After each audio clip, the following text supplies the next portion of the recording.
Sunog na naman mga kapuso, 50 pamilya ang apektado ng sumiklab na apoy sa Payatas, Quezon City. Dagdag pasakit sa mga bumbero ang panahon.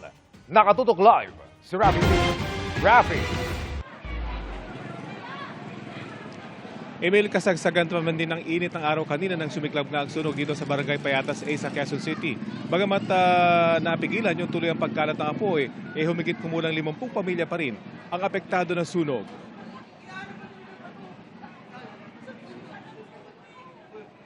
Kita sa drone video na ito ang malakas na lagablab ng apoy sa kasagsagan ng sunog kanina sa Santan Street, Payatas A sa Quezon City.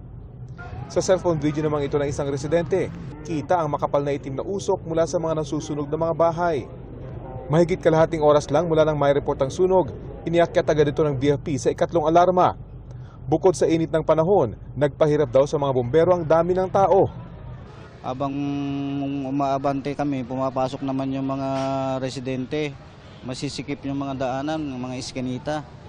Tapos mainit yung araw. Talagang magliliyab yung mga light material sa loob.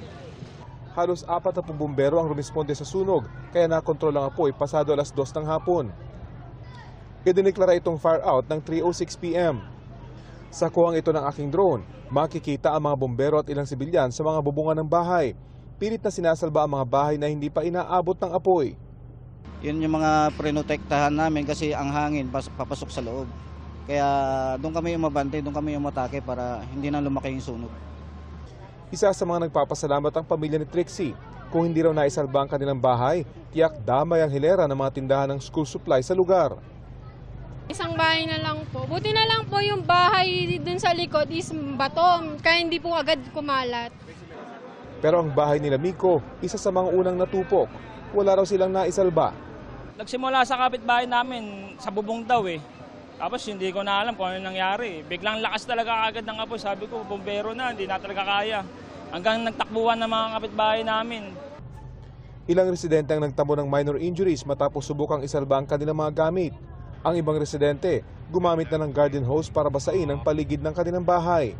Sa ngayon, iniimbestigahan pa raw ng BFP kung ano ang naging sanhi ng apoy.